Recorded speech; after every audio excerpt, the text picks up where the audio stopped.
because I have 20 plus participants in penny posts, so I'm going to get rid of this. Oh, okay. On the ask it. Refresh Yeah, on the so actual while you do page. your Hey. intro, get that ready, just refresh right before you start. Sweet. All right, y'all. We are live. Good morning, good afternoon, and good evening, no matter where you are on this beautiful, beautiful planet we call home. My name is Matt Latham, and I'm a board certified master arborist. I get this down one day, and registered consulting arborist there. And this is the show where we take a look at your great tree questions, and we answer them. And guys, we were growing like crazy here. Uh, just in the past,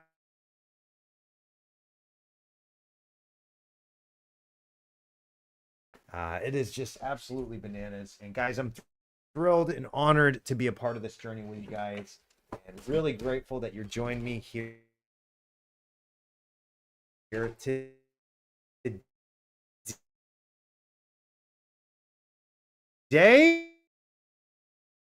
as we talk. I'm hopping around just because I'm getting things organized, but for whatever reason, we've got just a really bad signal going on. If we need to do something about it, we're gonna have to figure it out. But y'all just bear with me. But man, it's starting to get pretty sketchy on the signal. You know what? It may not matter on the screen sharing though. It may just be like my face is a little blurry, which I genuinely do not care about. Y'all, I forgot to put my makeups on today. All right, let me see if I could change the frame rate just a hair. As much as I hate that, you guys, I want to make sure that y'all are getting the answers that you need. So standard definition, that's what we're dropping down to, y'all. Tell me if it gets crazy. It seems like it's running okay, and it seems like we're like, I'm not jumping around anymore. Now I'm just like, just fluid or whatever. It's clear? All right, good deal. Hey, just a couple of quick announcements, you guys. I'm really excited. I just did something that I have been looking forward to for many years now, and it's something that I, financially never had access to it. But this is a really, really unique thing that's coming about in the industry. There's actually imaging software or hardware that you can use. They have ground penetrating radar. They have resistographs where you drill into it, and it's kind of like a Richter scale. It kind of draws like the movement and the density and how much pressure is being applied as you're drilling into the tree.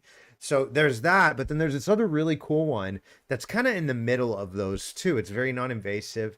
It essentially uses sound waves to internally image the entire tree. And you could see just kind of, this is the Picus 3. This is the unit that I got. Not the best in the world, but it is really an awesome tool to add to our arsenal. So it looks kind of like that when you're using it. And basically, you can measure the density between each node as the sound waves pass through it. And that gives you a really clear map. So you can actually kind of estimate what's going on inside of the tree very accurately, even. And so that's kind of what you're going to get as a result of the sonic tomograph. So it's measuring the density of the internal, so you can actually see where the decay is. And so it's really, really a neat thing. I'm excited to be able to use it and really just add that as an add-on service that we can better serve our clients. So I do a lot of expert witness forensic type work and things like that. And this is one of those where if you have internal imaging of a tree and then it fails after you've announced it, and made the relevant parties aware, now it's all of a sudden an issue of neglect versus an act of God, if God forbid something happens. So anyways, it's a really great tool. It's not for every tree, but like we've got some here in a local municipality where that was kind of my justification for purchasing it. Was they hired me to come in and look at a few of their like historic trees. We know these trees are at least a couple 300 years old. So, but they're right in the middle of a very public area. So we've got to make sure that they're solid, that they're doing okay structurally. And if not, then we got to make sure to make good decisions with them. So anyways, that's really cool. Another thing I just wanted to talk to you guys about real quick. We just started this brand new cute little group. It's kind of similar to Ask an Arborist where we are right now, but this is more about like the legal side, tree disputes, property rights, and things like that, and how do trees play into that. So head on over to Facebook and just look up Ask an Arborist or tree disputes and property rights. And you'll find us over there. And we're not doing a whole lot with that right now. Right now, I'm posting some of my tree law story time videos and some use cases that I've been through. And I might go through on some more, technical type stuff. Like, for example, there's a handful of like landmark cases in this book here. And one thing that I want to do is start really teaching a little bit about kind of what the history of tree law in the U.S. I've got one for Canada as well for all you up there in the Great North. And then there's a handful of these books out there by some really great people that have kind of codified and taken some of the things that we know from use case and all that. One example is there's I forget the guy's name, but it's Southwestern Bell v. this other guy from 1890. And so, for example, I've got a guy that I worked with. He claims I was a contractor, but yet I worked for him exclusively, had a company phone, company tablet, company vehicle, company business cards, company shirts, and all that.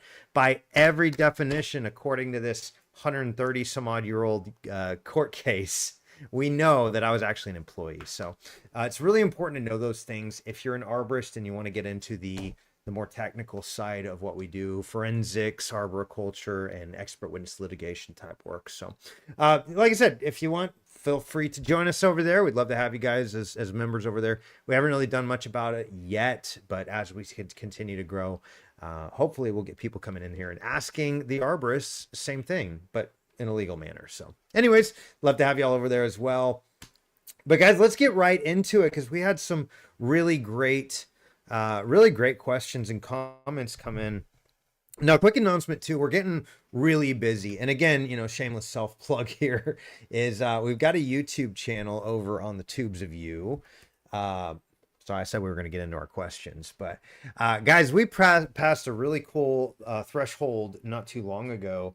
And you can see here, 1,051 people in our YouTube channel. And so that puts me into a category where we can actually start doing some really cool stuff and get into more like the super chats and stuff like that. So as we continue to grow, it's getting really crazy and I'm struggling to keep up, y'all. It's just wild. And I appreciate you guys being a part of this group, of course, but we're just to a point where we can't answer all of your questions. So we wanted to make that an option where if you come in here and ask, we'll type it out and give you some great results anyways. But if you want us to do it, cover it in the live stream, tag you in it and post it and all that, we'd love to have you come over there. So go join us, go subscribe to us. Oh, that way. Yeah, go hit us up on YouTube. Just look up Arborist on Demand and you'll find us right there. So love to have you as a subscriber. Let's get into y'all's great tree questions. So starting off, we've got Andy here. Just wondering what I should do for this white pine. I've never had a branch break / pull out of a tree like that before. Whoa, goodness, look at that. Guys, this is a really cool this is a really cool example of compartmentalization. This is how trees produce branches, is on a cellular level. Oops, where'd it go? On a cellular level, the tree is basically wrapping around. Here we go. There we go. Come on, guys. Work with me here. So you can see here, there's actually like a cone that pulled out of the tree. Well, that cone was layer after layer after layer of the tree producing this branch that's strongly attached. Now, I don't know what happened on the upper portion or if there was a ton of weight on the end or why the tree broke to begin with, but it's clear that something, there is definitely some decay down there too. You can kind of see the inside here. Let it heal, and that'll be a tree with a one-bedroom apartment for wildlife. I love that, Andy. That's William Kilgore. That's a great comment that just came in right now. That's pretty fun. Let it seal. White pine it's looking a little sparse, man, to be honest. I'm a little concerned with the overall health of the tree. You've definitely got some decay in there. That's normal. Trees decay, they compartmentalize that decay and they grow around it. That's very normal. That's why trees can live for hundreds and thousands of years, not hundreds of thousands, whereas humans can't because they just grow around the problem. But I definitely see some kind of internal decay. So it may be worth it to take a closer look, have a good qualified arborist come out and take a look at it. Of course, you're welcome to schedule a digital consultation with me as well. I'd love to take a look at it in person and see if maybe we can figure out, the next best steps. But it looks like you've got some stress going on it for sure. Branch missing over here, some canopy thinning over there, and big old unalived chunk of wood on the bottom. So I'm wondering if there's something bigger going on here, Andy. I don't know. I think we need some further investigation to really figure out what's going on here. So hope that helps, buddy. And we are moving on. All right. So Amber Rauchi, where are you from, Amber? Where were you from, Andy? We don't know. We don't know where you're from either, Amber. Could someone tell me what is going on with my cherry plum tree? Will it spread? Shall should I remove the affected branches? That makes more sense. Yeah, that looks like black knot. Oh goodness. Yeah, black knot's a pretty nasty one. Like really a nasty one.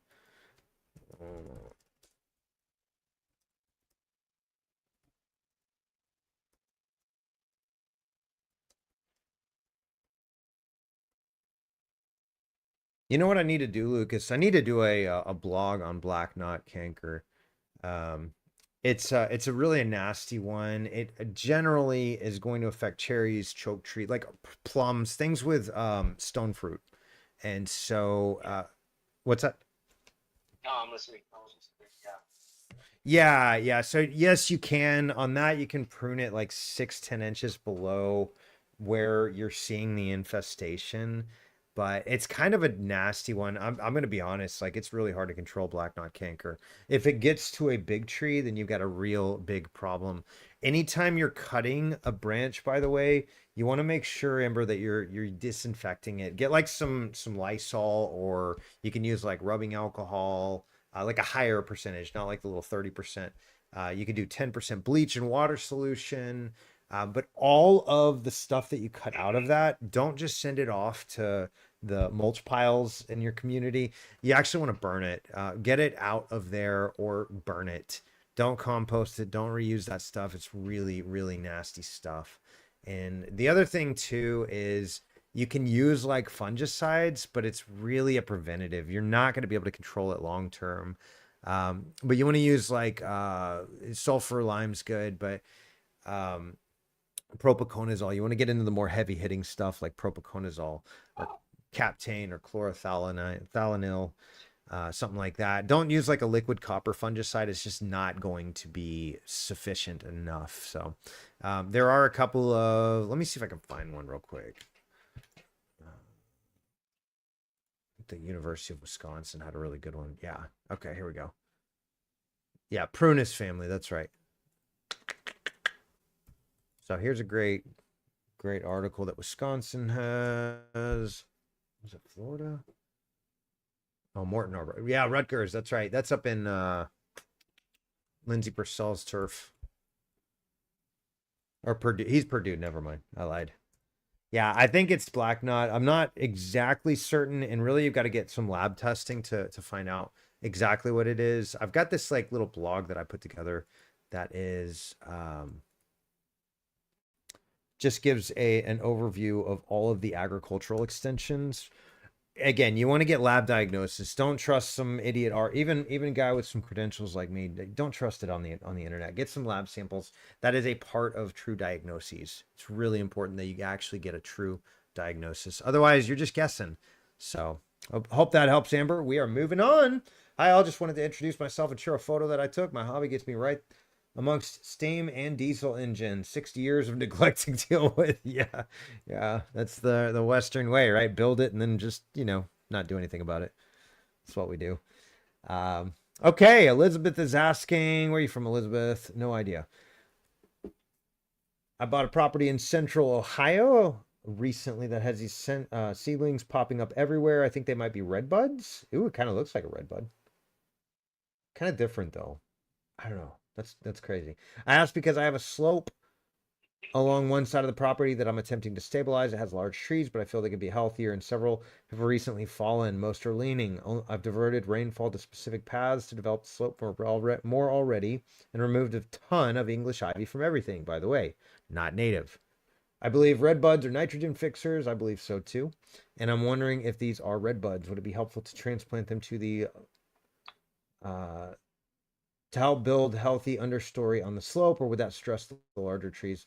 It shouldn't. That's really common for red buds and yopons and things like that to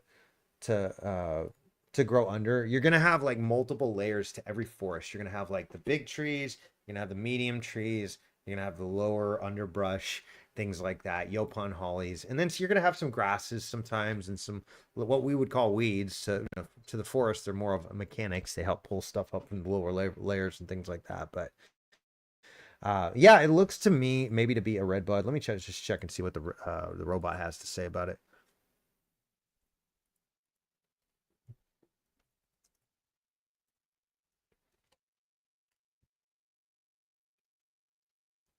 We've been training this robot on some pretty intimate details about trees, and including some of the ANSI A300.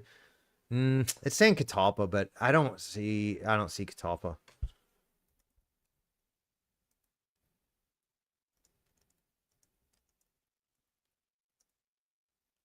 Yeah, I don't think catalpa is even close.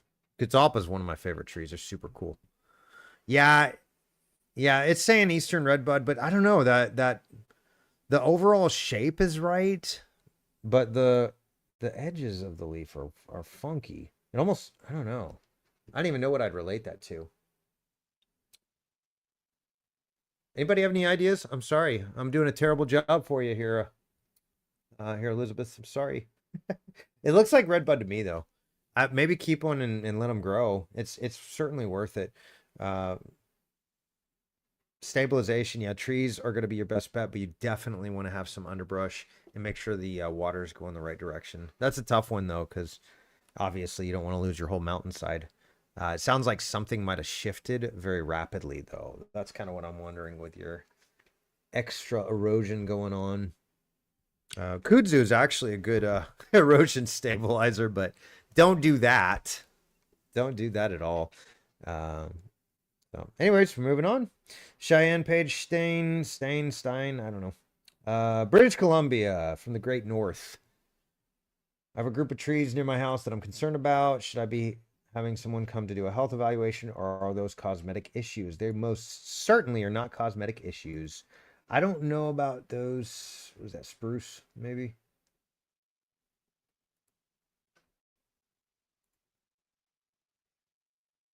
Hey, thanks for the thumbs up, you guys. That's great. Me. Thanks, Lucas. Okay, so on this cherry, Cheyenne, you've got a buried root flare. This is years and years of improper management. All of that is mulch that is compacted down really tightly and been broken down by the microbes. That's a good thing, but in this case, it's gotten so high on the trunk that what's happened is the root flares have been buried. Now, if you want a little bit more info on that, it's really important to have them unburied, because what happens is whenever, oh, what's up, Sprout? I don't know if you're here or not. I've got kind of a bad. No, we have a call to awareness to shut up.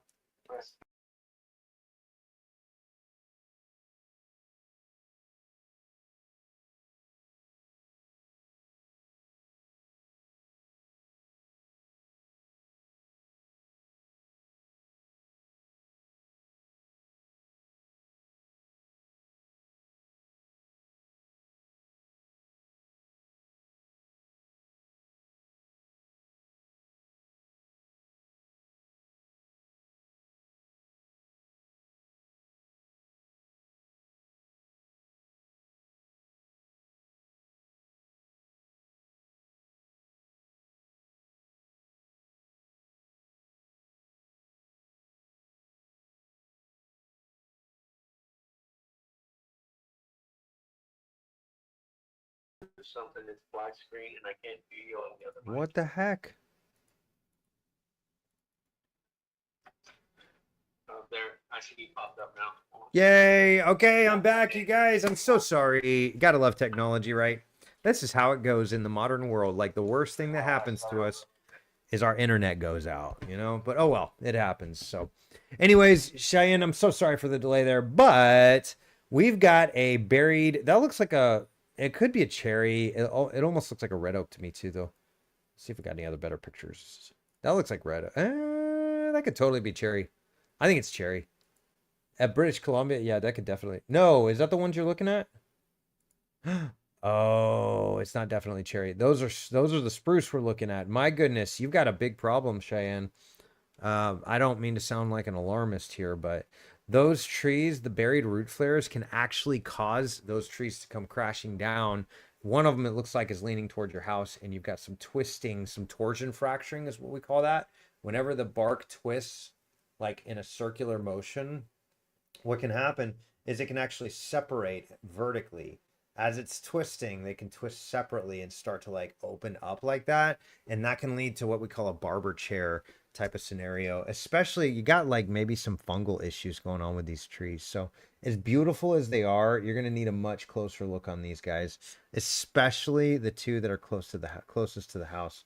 This one, definitely a problem as well. Well, I see root flares there, though. Yeah, root flares there. I'm wondering if those, because I see the fence line here. I'm wondering if those are the ones that are the worst. So here's the big thing that you want to keep in mind. If the flares are coming out, if it flares out really big at the base of the tree, that's a good thing. That is what you want. And I'm going to give you a video link here, Cheyenne. This is just one I did, and one of the examples of why you don't want this type of scenario. Buried root flares lead to all kinds of problems. Friends, don't let friends mulch volcano.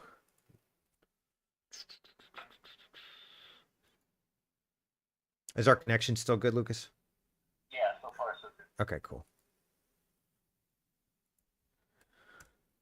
So, Cheyenne, you got a really, really toxic situation with the root flares here. You want to make sure to unbury those, but honestly, you're going to want a true tree risk assessment, a true tree risk assessment. You want somebody to come in and evaluate the trees, figure out what the likelihood of them failing structurally and coming down on you guys, because quite frankly, that's real close to your house. I would not want to sleep under that at night.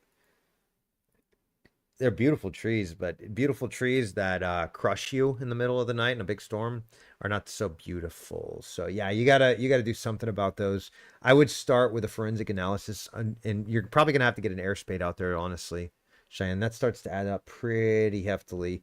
You might be better off just removing them and replanting with something, maybe further away from the house, and make sure they don't get buried like that again. So sorry you're dealing with that, Cheyenne. We are moving on.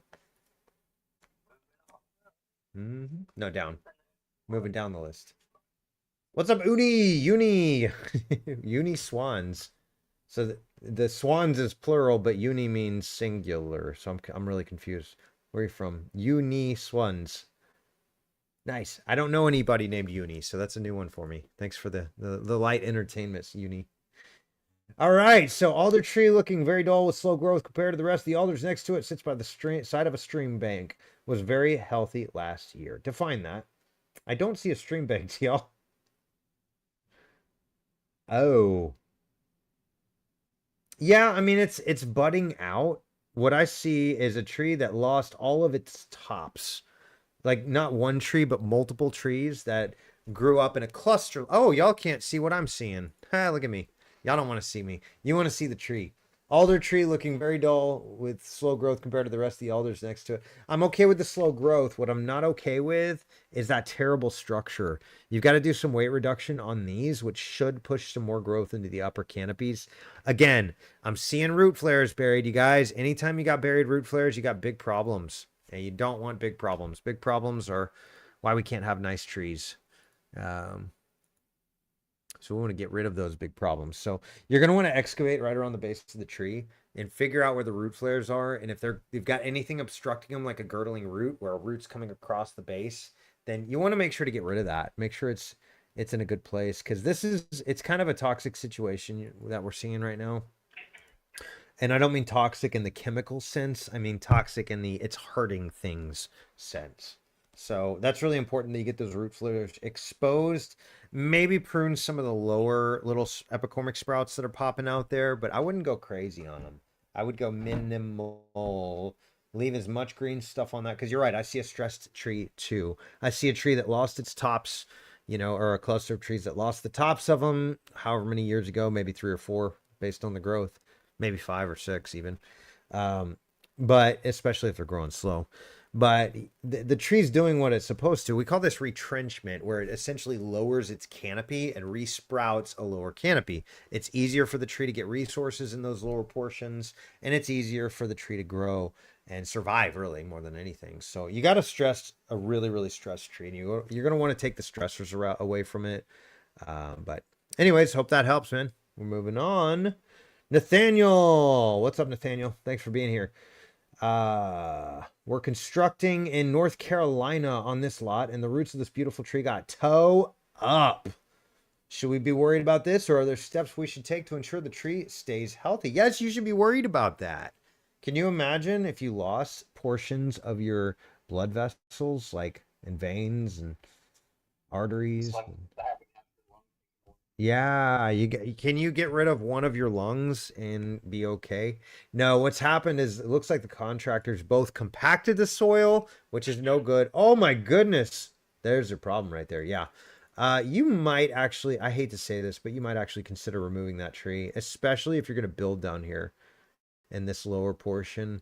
It looks like maybe the construction is going to happen on the upper portion, but you got a leaning tree, lots of stuff taken away from around it.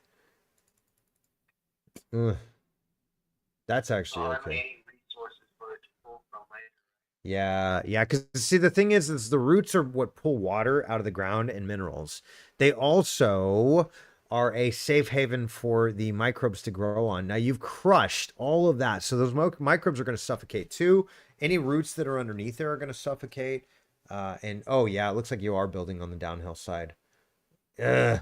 Yeah, I'll be honest, Daniel. I think you should probably consider getting rid of that tree. It is a structural hazard. And well, let me caveat that. Consider getting rid of it if the tree were to fall and it would potentially strike the house. That would be the conditions. Because if a tree falls in the forest, who cares, y'all? Let it grow. Let it fall. That's future food for everything else in that forest. Right down from the microbes. There's a whole food chain that goes up to all the way up to the birds of prey and the wolves or whatever, the alpha predators, apex predators.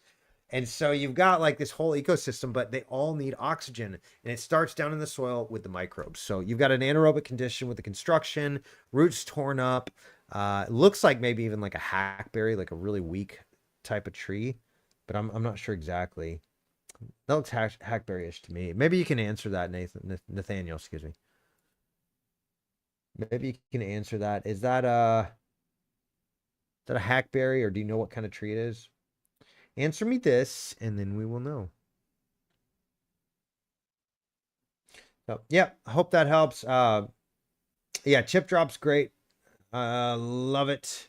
Love it, guy. I'm wondering if they didn't damage the structure of that tree. And then, guy, they took away other trees around it, too, which leave it more prone to wind throw.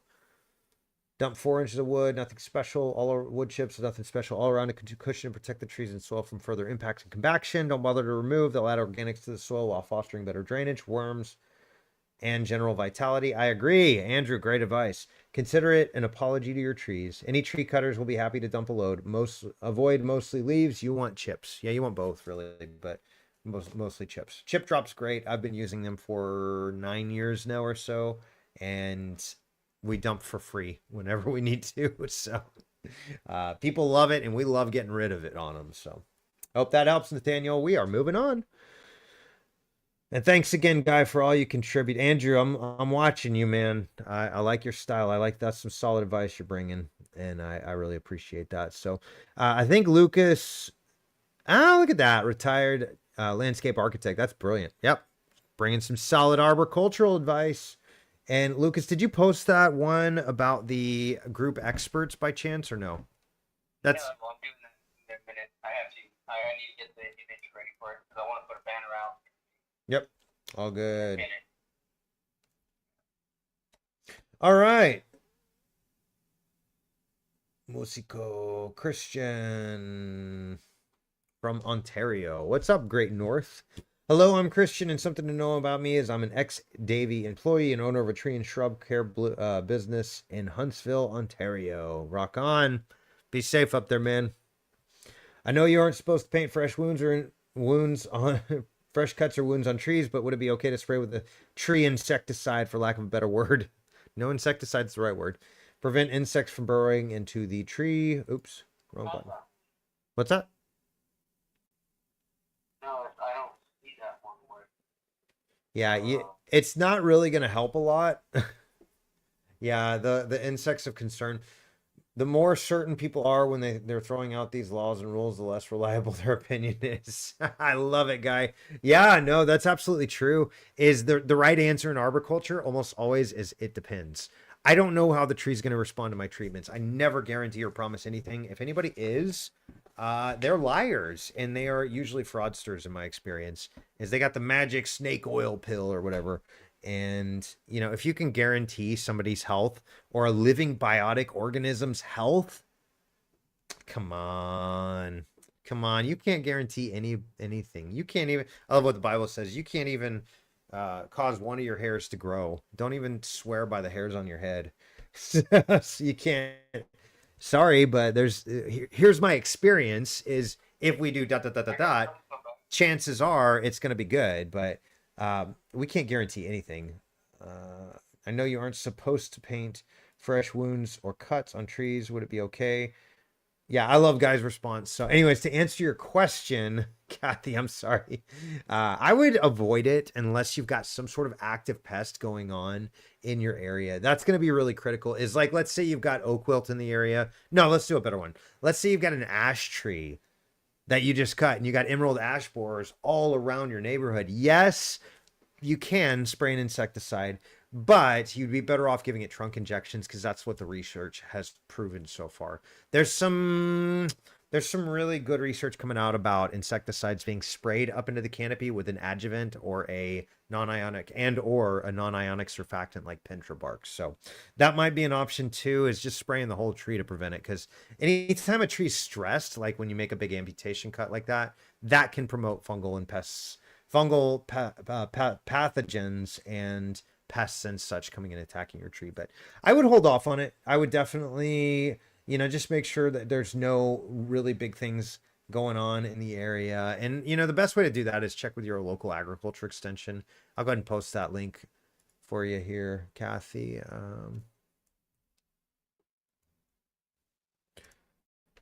Oh, gross. Did somebody say something about Flex Seal? I cover wounds on my trees with Flex Seal. It works amazingly. I have been able to save severely damaged trees like that. Tammy, please don't ever do that because you don't know. I do because I've read the studies on it and I've seen it in action. How damaging that truly is 2-3 decades down the road. Maybe it's working amazingly well right now, but Flex Seal, come on, that's made by not tree people.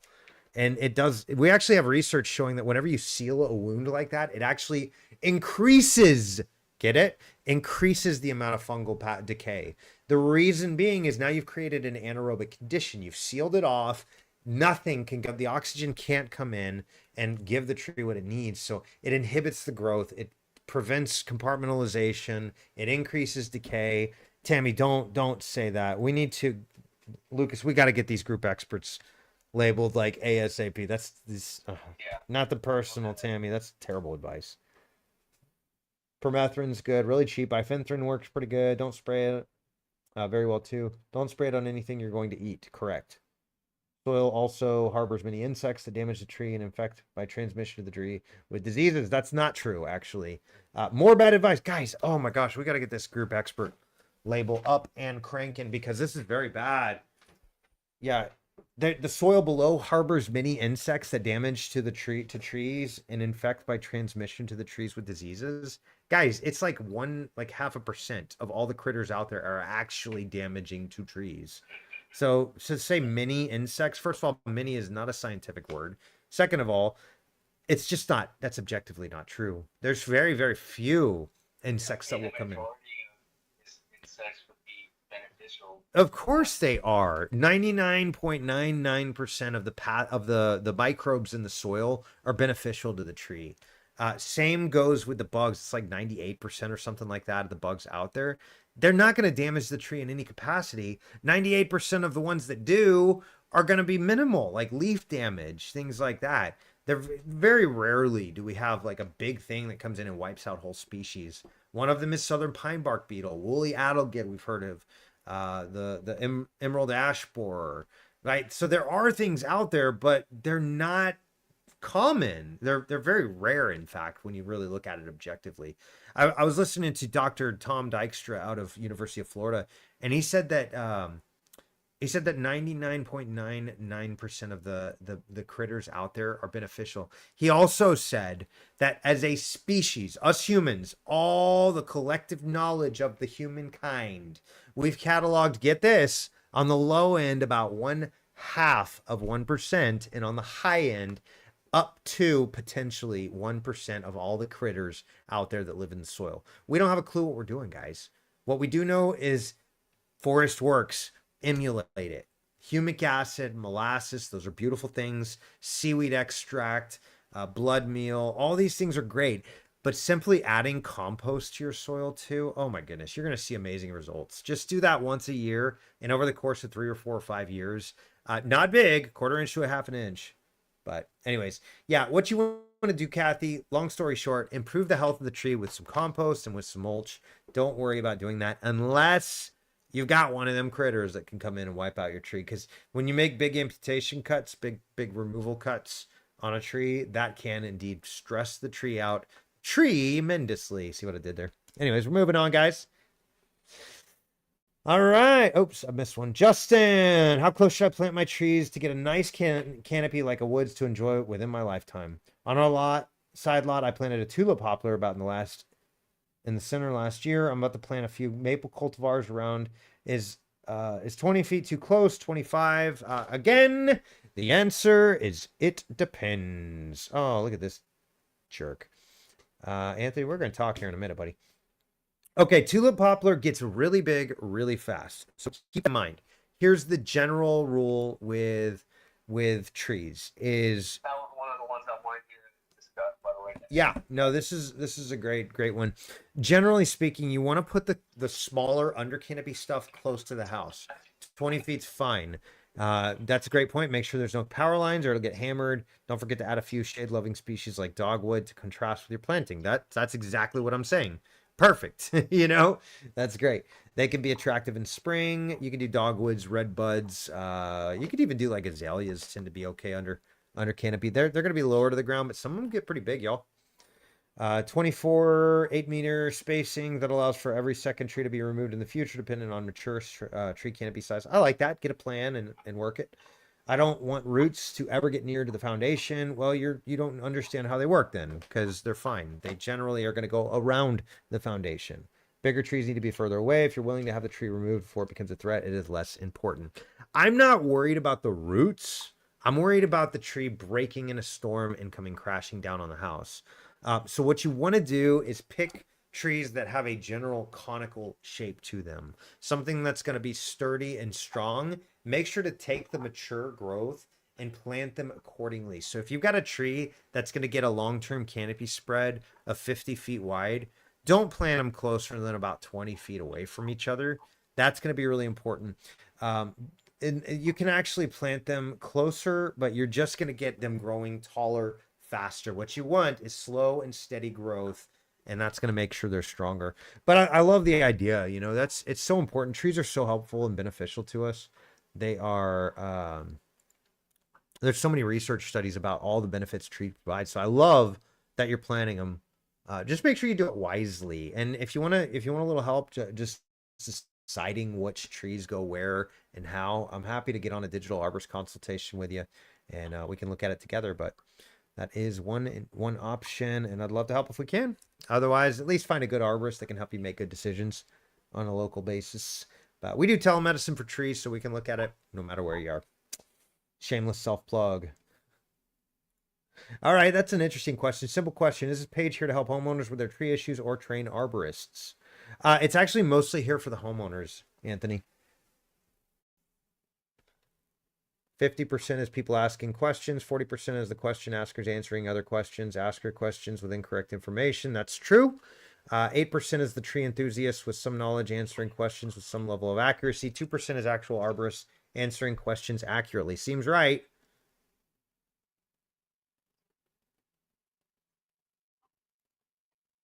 Hey, that's great. Katrina's over here, certified arborist. Use the tree group for tree ID on ones that stump me. I see what you did there, Katrina. That's good.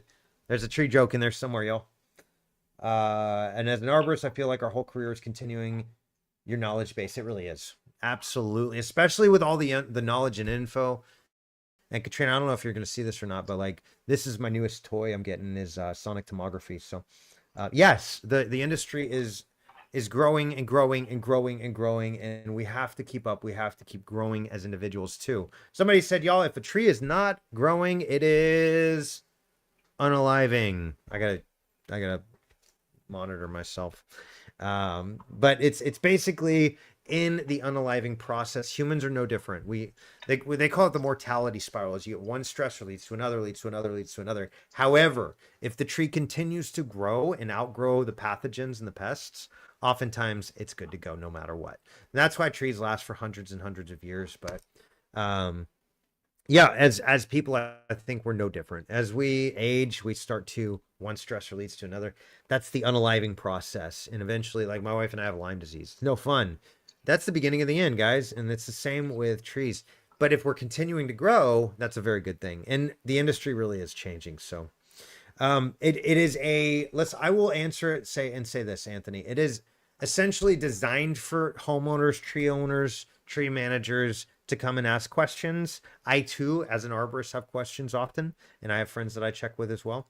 But it does act as kind of a subtle training tool for other arborists. So we like to post some things up there. We'll post Chris Comer's thing up there and pin it one of these days. He's got some really good free information out there on the interwebs. So he's a great BCMA RCA like me too. All right. Jonathan Shannon is asking, I don't know where you're from. Wait, does that say coastal something? Coastal Carolina University. Okay. So maybe North or South Carolina. I don't know exactly where that is, but that looks like a live oak. And live oaks, even if no matter whether it's Southern or South or North Carolina, they grow really, really well there. Dealing with gall wasp infestation, oak gall wasp on a young live tree. A live oak tree. Yeah, it is a live oak. 3 to 4 inch caliper, looking for the best evidence-based management approach. Details. Holy cow. You are way overthinking this, dude. What you got is a stressed tree, my friend. That's all there is to it. You got a stressed tree, and you're dealing with the results. Generally speaking, gall is going to go after stressed trees. I did a fun little video, and somebody was like, oh, it's racist. And I was like, no, that sounds like my grandmother, and she was extremely white and Cherokee. So anyways, be that what it may, take that however you want, Jonathan. But oak gall is not a really big deal. They are chalcid wasps typically that sting the tree and lay their eggs on it. However, I can tell you this is you've got a tree. Where did all the Texas sort of post their numbers go? Oh, that's a good question.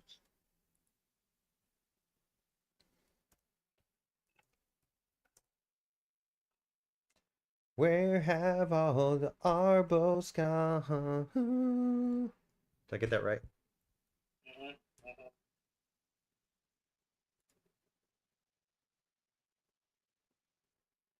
There we go. I was not wrong. Were you? That's my favorite new song. All right, the other thing too, you're going to want to make sure to improve the overall health of the tree. Jonathan, that's going to be really critical because if the tree's not healthy, you're only going to have other pests and things like that that are going to take advantage of it. And the reason being, the tree, just like us, has an immune system, right? So that tree is producing what we call allelochemicals.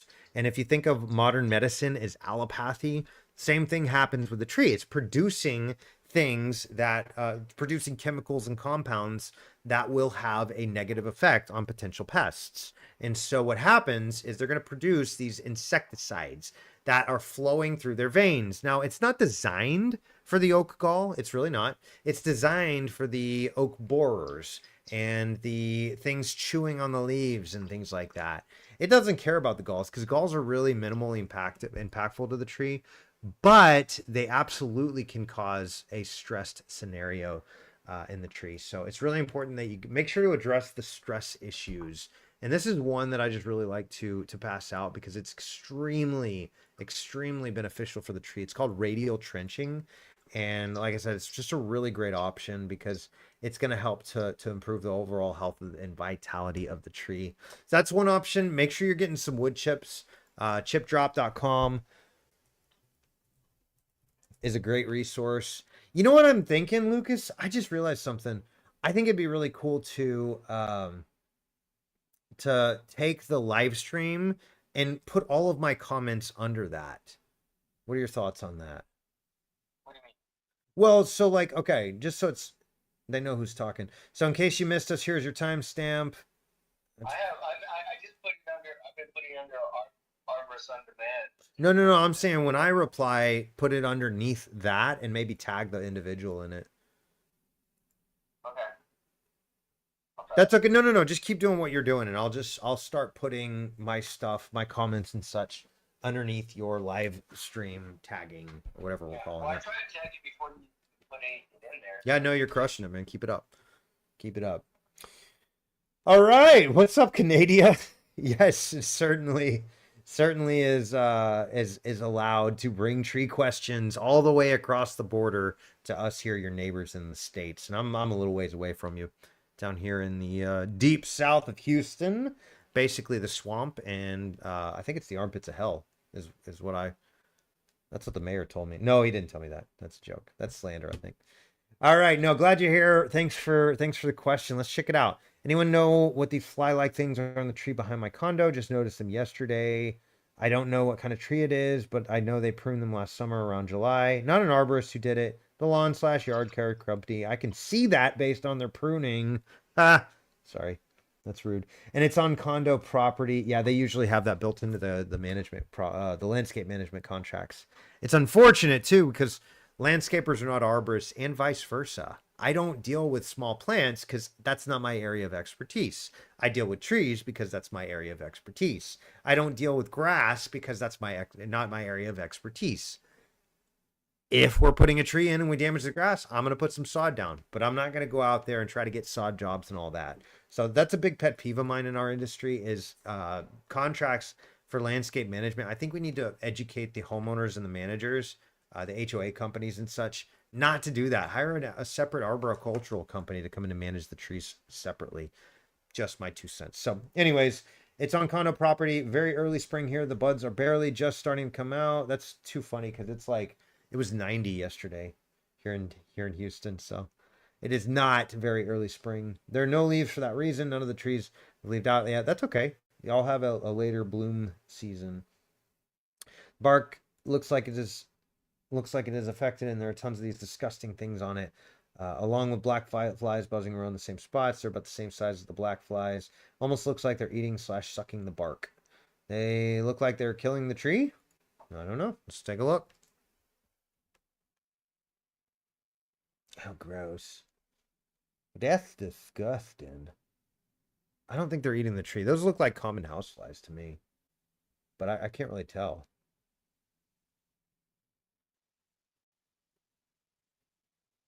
Oh, yeah.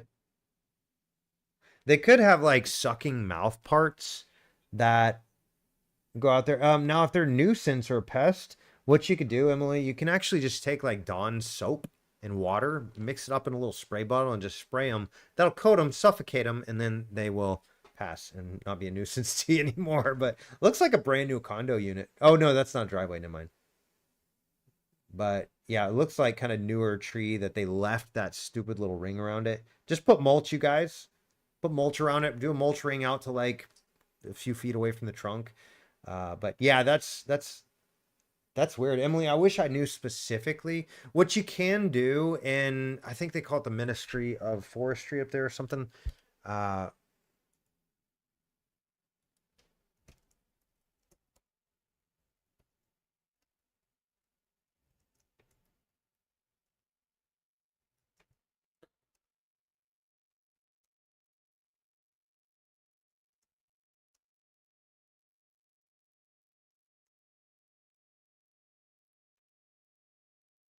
yeah, I'm looking it up for you, Emily. But I know I've dealt with like the Saskatchewan equivalent of the U.S. Cooperative Extension System, which is mainly, yeah, Saskatchewan Ministry of Agriculture. I'll go ahead and get the link for you here too. Oops, why did it do that?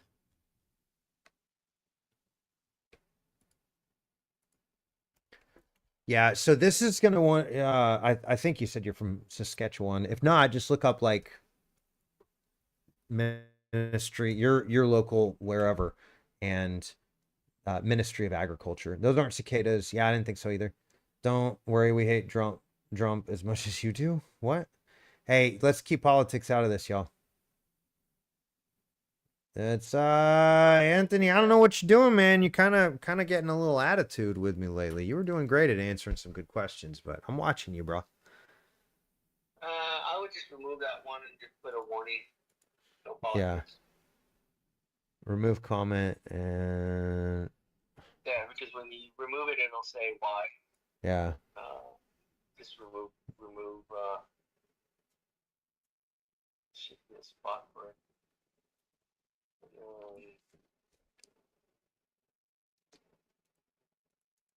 Oh, we don't have any for policy. We need to make one, huh? Yeah, we do. Yeah, this is not your political dumping ground, y'all. Don't do that. It's not cool. You just put a note right there. You can put a note. See right where's the write a note? And just put Huh? No, I'm out. Sorry. It is what it is. I just removed it. Yeah. Y'all keep it cool. Well, I know that guy's been around quite a bit. So next time I see him and start talking to him, I'll reach out. All right, Tucker, what's up? That's a great name. That's actually my middle name is Tucker. You can imagine the middle schoolers had a field day with that one. They just, change one letter and it's all of a sudden a bad word. And they did. They surely did. So one year I actually started going by Tucker, and then they couldn't mess with me because I owned it. It was funny. And so they were like, they didn't know what to do with all that. It was great. South Central Kentucky. You got some great arborists in Kentucky, by the way. Let me know if you need one. Need to get in contact with one. Had purchased this baby blue mid-December and moved it outside around January 10th. Lived in its pot for about 10 months and then put it in the ground. It's only been going downhill since then. What can I do to save this tree? I have zero knowledge. That looks like transplant shock on this, and basic searches lead me to the root flare, and I might have planted it too deep. Felt like an ask in here would do me better than my own personal research. I love it. Great. I'm glad to have you, buddy. What's your name? Tucker Adamson.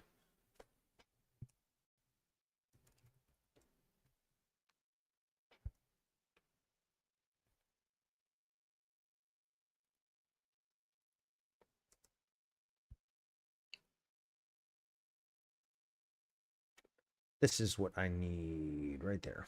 Y'all can't see that. Sorry. There you go. Yeah, these are trash in the south. Avoid blue spruce, mini blue conifers.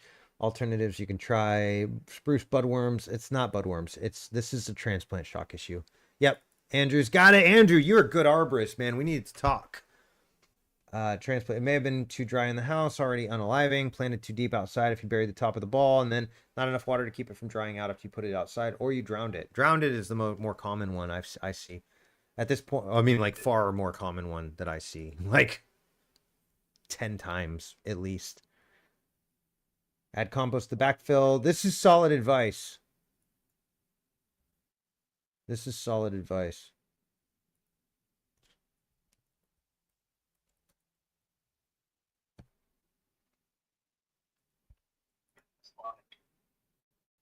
All right. What's up, Janice? Thanks for being here.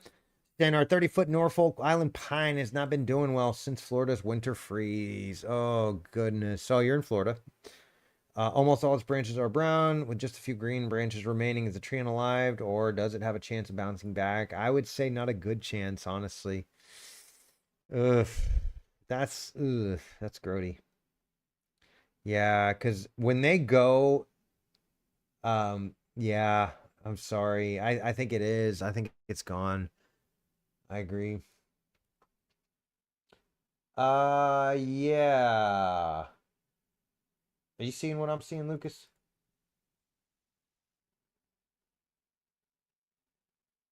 Marketing mayhem here. Uh-huh. International and Goddard thinks differently. Uh-huh. Yeah, you can't say that stuff. Okay, let's get him out of there. I can't believe that didn't get reported. Yeah, he's I'm looking on his page. He's I don't want y'all to see it, but he's an arborist. He's a freaking tree guy. This is why we were real hesitant to let all you other arborists in here, not because I want all the glory myself. I don't even have time to manage things most of the time. But y'all, you can't be saying rude stuff like that. Yeah, like, especially that last part.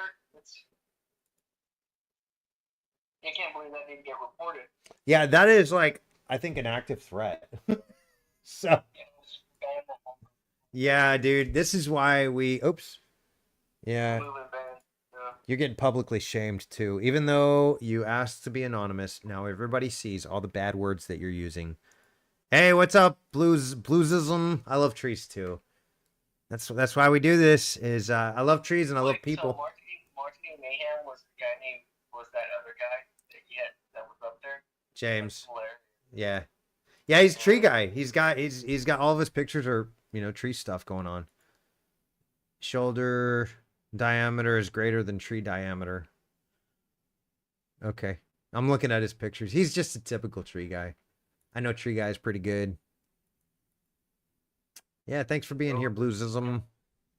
Yeah, I'm sorry, Janice. I think your tree's a goner. This Arian Fuente, you're gone too. Don't post your information, you jerk. That's such a Florida thing to do. Hey, somebody posted, they said something funny. Why is it all the trees or the cranes that topple doing tree work are coming out of Florida? There's a lot of reasons for that, I think. There's a lot of reasons. I can say some things, but I'm not gonna. Yeah. I'm sorry, Elizabeth. I think it's gone. Or Janice, rather. I don't even know your name. So rude. So rude. It's not personal, Janice. I'm sorry. What's up, Jennifer? That's a great name, by the way. That's my wife's name, my bride's name. This is a beautiful oak.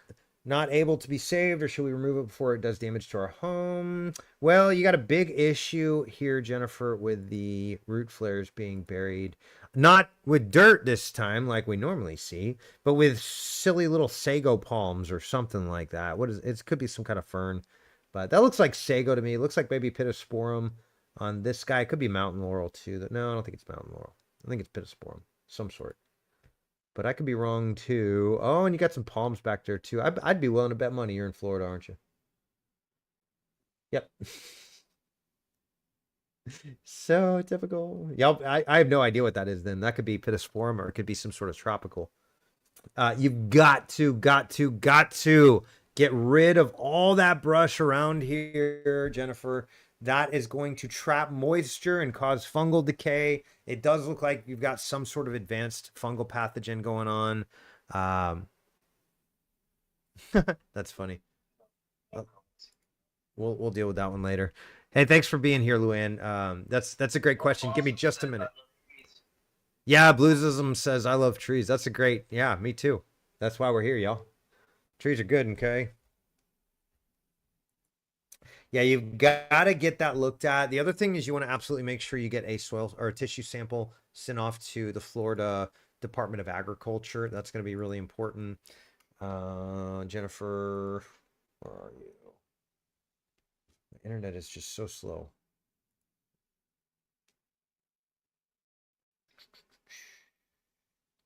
The stream's been going nicely. I haven't really been hopping, so that's cool.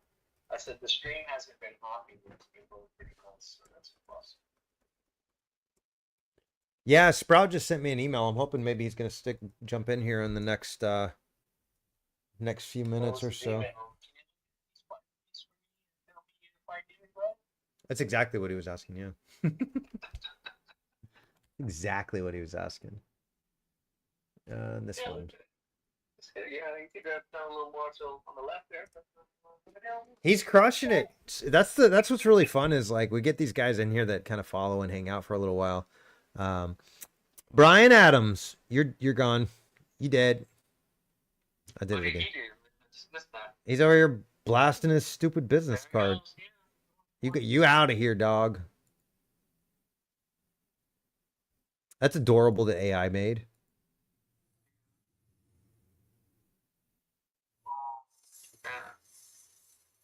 Yeah, you paid. We have 8 years of it. Whatever. We have the best equipments to remove all kinds of trees.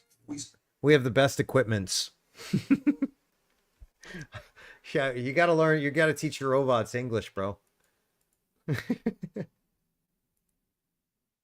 Brian, you gone. Yo, by the way, if you advertise in my group, you're out. Plain and simple. I know. Do not pass go. Do not collect $200. You are gone, and we don't tolerate that.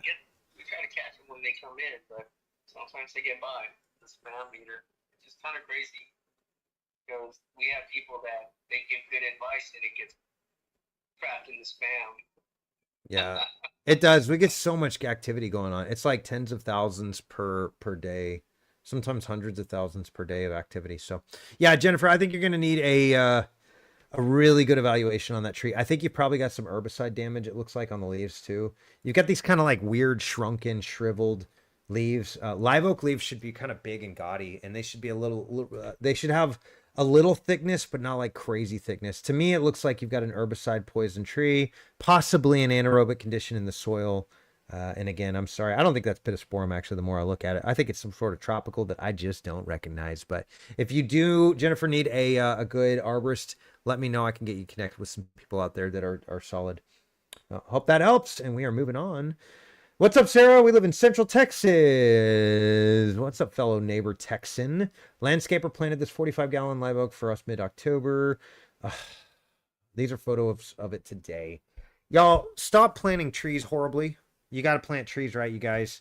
You just got to do it. It's if you plant the tree wrong, you're going to see within a year or 2 years, it's not going to do well. Once you start down that path, it's really hard to recover it. I'll be honest. I think, Sarah, I don't know. I think this is a goner of a tree. I'm going to give you a couple things here. Is you want to do the scratch test. That's going to help you just determine whether the tissue is alive or unalive. They did a really, really poor job of planting that. I would imagine the hole that the plant sits in is going to be like as wide as the actual root ball. Because what happens, we call it the teacup effect, is water goes from high pressure to low pressure. So that beautiful, well-maintained lawn that you just love so much is actually pushing, because it's compacted, is pushing water into there. So as water is running down, it doesn't go into the soil as much because it's probably compacted. Now it goes into that nice fluffy tree spot and it gets trapped in there and it can't exit because water wants to go from high pressure to low pressure. That's why sponges work. So do this scratch test. First of all, that's going to determine whether or not the tree is gone or it's still kicking. And you want to make sure that, because you don't want to treat an unalived tree and you don't want to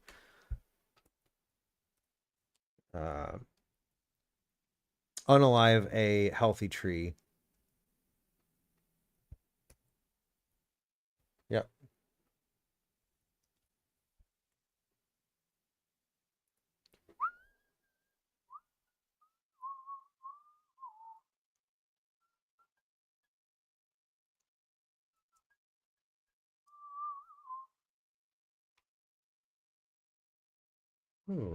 Oh yeah, that's what I mean. Okay, here we go.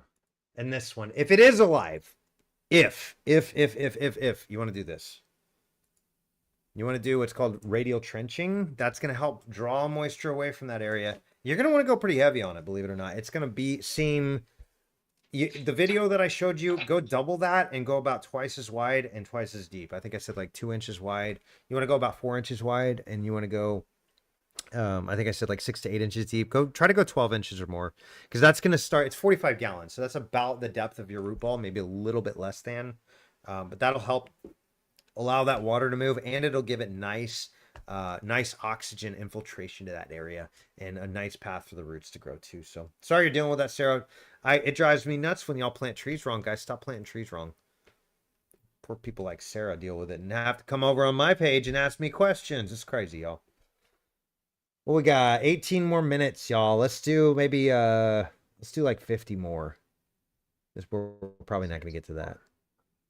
We're probably not going to get to that, but let's keep going. All right, Austin, thanks for joining. Great question. It looks like this cut was made on our tree by a company hired by our neighbor to overhang to an overhanging branch. We're wondering if the tree will be okay or if we should pursue some kind of agreement for damages to this large oak that we love.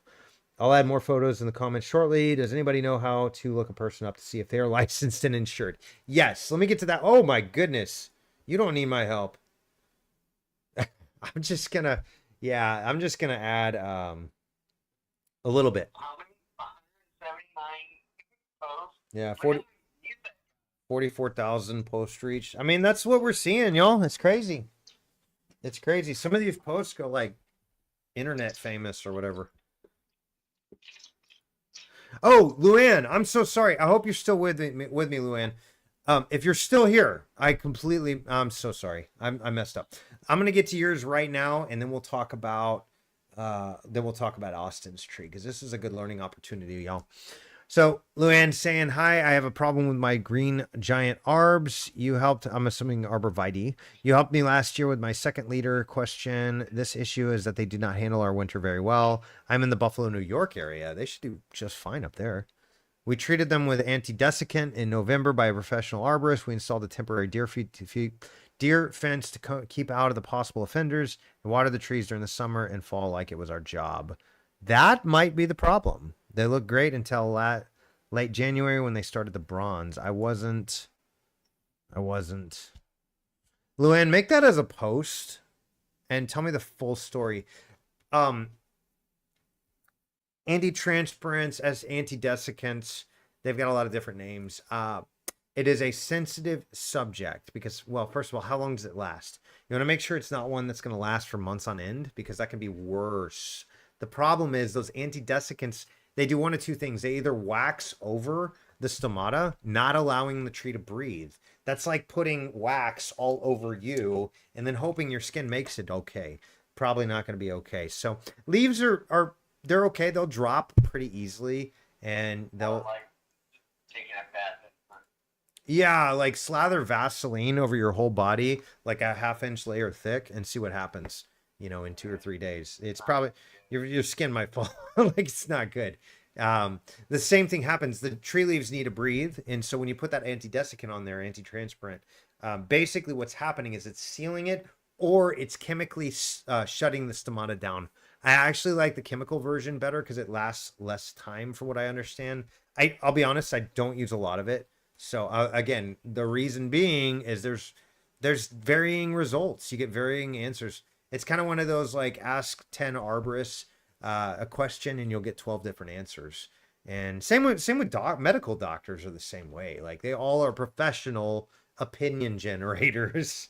That's what they do, is based on my area of my experience, this is what I believe is the solution to your problem. And that's why you get specialists. Some specialists will do it this way. Some specialists in the same field will do it that way. And both of them are getting results. It just depends. Anti-desiccants, I'm not a fan of, because sometimes they'll close it off for a long time, especially if you're going and watering like it's your job. I really hope you don't mean that is like every day. Because if it is, that might be your big problem right there, is you drowned the roots. The roots suffocated. Screwdriver test. Yeah. Oh, that's a good one. Yeah. Screwdriver test. Yeah, she doesn't know what that is. Just drop it in the ground. Yeah. It's got real muddy and clumped up on it. Well, and you're in Buffalo, so you've probably got like some mountain, sandier, loamier soil. And that's a great thing because they need drainage. They actually want you want the soil to dry out prior to re-irrigating. That's going to be really, really important, Luann. But yeah, I think you probably are overwatering it. If I had to guess, and I don't have a lot of information to go off of. You're probably overwatering. Make sure they've got mulch. That's actually significantly more important because you won't have to water as much. The mulch will prevent the water from evaporating during those summer hot days. And don't tell me about hot days in Buffalo, New York, by the way. I don't want to hear about it here in Houston. You know, but those arborvitae, they do really well up in your area. And so it's probably overwatering. Second leader question. We treated them with anti-desiccant by November. In November by a professional arborist. You know, so I know a lot of arborists that will go in and they will sell unnecessary things so they can earn money. And I hate it. I hate it, y'all. I hate it. If the tree doesn't need it, don't do it. The trees are living organisms. They're designed by God Almighty and they're genetically programmed to survive. And so when we start getting involved, that's when they have problems. When we start messing with the areas around their root system. But sometimes you can get in and you can overmanage them. And I see that far more often than I see trees being undermanaged. Far more. Yeah, and it's so common. Or over pruning. I see guys pruning their trees on a cycle every 1 or 2 years. It's like, just stop. Just leave it alone. Don't mess with them, guys. They do fine in the forest. As soon as we start messing with them, they start having problems. No. Anyways, moving on. Austin, you already got some great answers, bro.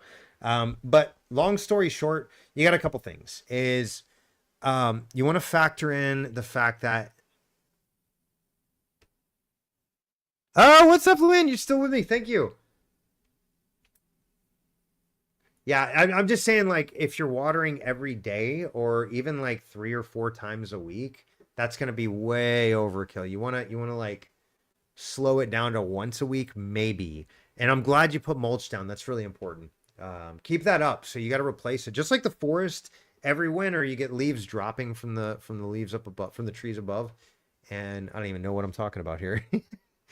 You get all that debris falls during the winter, and then you get trees fall and unalive, and you get branches drop and things like that. That's all replenishing the forest floor. So think of it like that, is you always want to keep going with mulch. You want to do it like, and by the way, don't just like stick it on top and hope for the best. Sometimes it's best to turn it into the soil. Once it starts getting real clumpy and together like that, then you're creating what's called a hydrophobic condition. And sometimes water has trouble getting through that. What that is mycelium, basically like fungus, basically growing a web all across that mulch. So you want to mix it up a little bit, because if you think even the forest does that, you get critters running around. You get squirrels dancing and playing on it, turning the soil a little bit. So it's subtle, but you get 1,000 squirrels doing the same thing, once a day or so, and it starts to add up, or once a month even. Shoot. So squirrels, raccoons, you get aardvarks, not aardvarks, armadillos here. They're digging for critters and stuff to munch on them. So, all right. Yeah, and if you don't mind changing the timestamp for Austin's, because we're finally getting to it, but really hope that helps, Luann. I'm sorry you're dealing with that. I'm wondering if it wasn't too much water that did damage to the roots, and then winter came and they got cold. Which that can happen. If you've got a stressed tree, it's going to be more prone to other stressors. So hope that answered your question, Luann. Thanks for joining us live. Really appreciate that. All right. Cut was made on our tree by a company hired by our neighbor to. So this is really common. It's actually their right. The airspace over the house, over their property, is their right to prune back to. But they didn't prune back to the airspace on the fence line or the property line. They kept going all the way back to the trunk on this one. Guys, I got about 9 minutes too, and then we're going to call it for the day.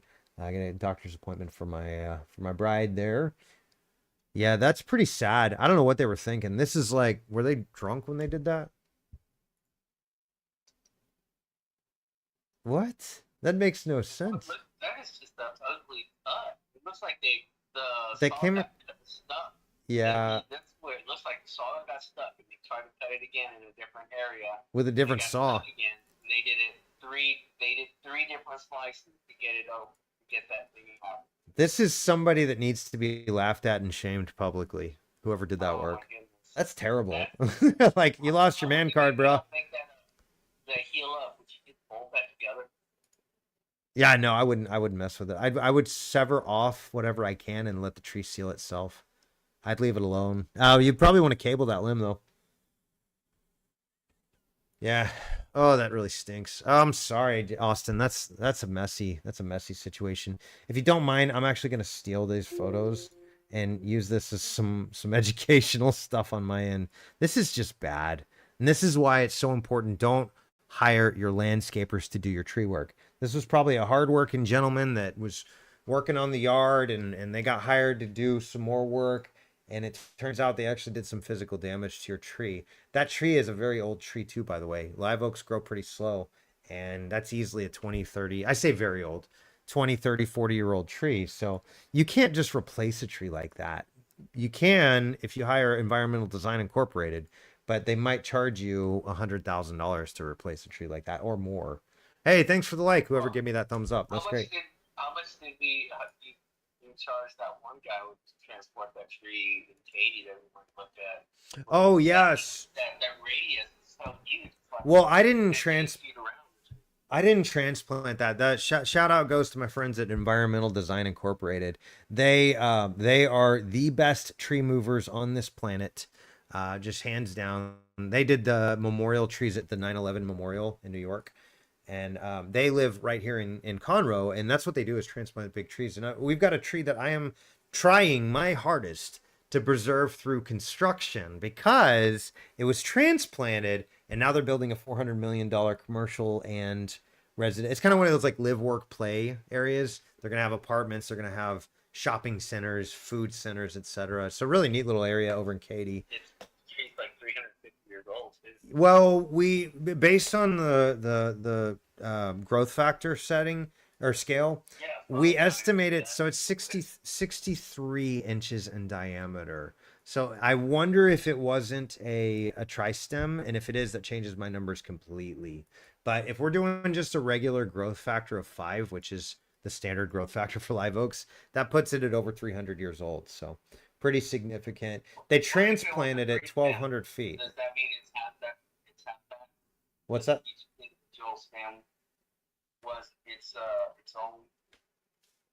Yeah, if it's a tri-stem, then I would wager it's closer to 150 to 200 years old. But at that point, the only way to tell is really just count the rings, and we're not going to remove this tree to count the rings. We are going to pull a sonic tomograph on it as soon as mine gets here next Friday. Super stoked about that coming in from Germany. You gotta play with your toys. I gotta play with my toys. Yeah. In fact, if they don't approve it for payment, then I'm just gonna do it for free, because I wanna get the data and play with my toys. I'm a boy that grew up into a man. You guys, that's how it goes. Well, you girls do it too, so I don't want to hear it. You used to play with your dolls. Now you play with your hair, makeup, and such. I never grew up. I didn't either. I just got better at it. I got proof actually. Let's see if I can find the photo. I got proof that I never really grew up. I just got better at it. I think it's in here. You never grew up. You just got the belly for it. I'm sorry. I got the belly for it. No, I got better at it, is what I said. I know. I'm Don't revile me. just give me a little eagle notch. Yeah, you just cut me down on my ego a little bit. Shamed me publicly. It's all right. It's all right. Yeah. No, What Lucas is in reference to, guys, is I got fat. After I stopped climbing trees, I'm about to mute you. After I stopped climbing trees, I grew in size and stature, I think. Right? Is that how that works? Horizontally speaking, at least. I understand. I probably deserve it. I used to have an employer. He'd say, "Well, this is for all the times you didn't get caught." That's fair. I know I'm not innocent. That's fair. Check this out, you guys. This was the first tree I ever climbed. This can blow your mind here. First tree I ever climbed. Right there. That's me. 3 years old, y'all. Had the world going for me back then. Now, Lucas is right. I'm old and fat and broken. So that is what it is. Yeah, well, it happens. It happens. Tacos. All right, we'll do one more and then we're going to call it for today, you guys. Hi, I'm new to this group. Thanks for letting me join. I'm here to learn the basics and hopefully save the tree in my yard. Welcome, Tony. Let us know if you have questions, man. Put a post up, bro.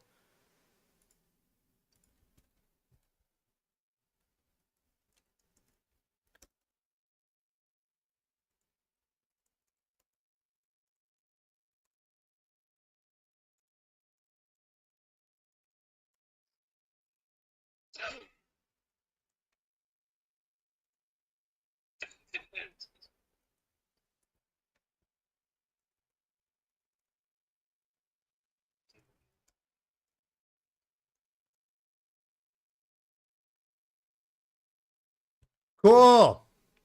Welcome to the group, Tony. Glad to have you, buddy. All right, and one more, guys. One more. Is this oak wilt? That is not oak wilt. No, you got some sort of fungal pathogen going on for real, but not sure, to be honest. I don't know exactly what it is. What you should do is take a leaf sample and send it off to your local agricultural extension. Those are the leaves. Take a picture of the tree. Not oak wilt, though, definitively. I know what oak wilt looks like, and it ain't that. Oak wilt is starts in the veins because it's a vascular wilt disease. That's a foliar fungus, I believe. I'm not sure exactly what though. It does look like maybe you got some critters chewing on it too, though. What is sunspot? Can it be sunspot? No, no leaves. The little spot stuff up. Well, you can like I've seen it where you spray like molasses on it, and the sugar actually amplifies the light, and you can burn the leaves a little bit when you do that, or some fertilizers too can do the same. But that looks like that is some sort of spot fungus, or it could be a vascular wilt type fungus.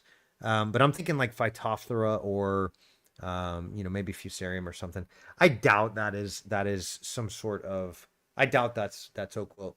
But your best bet is to send it off for tissue sampling because they're going to put it under a microscope and use all kinds of technology that I don't understand to diagnose it properly. So, but I can tell you it's probably not oak wilt. I really doubt it. Everybody that's got an oak, they just assume it's oak wilt because it has oak in the name, right? So there's psychology about that. Whoever came up with that name is absolutely brilliant.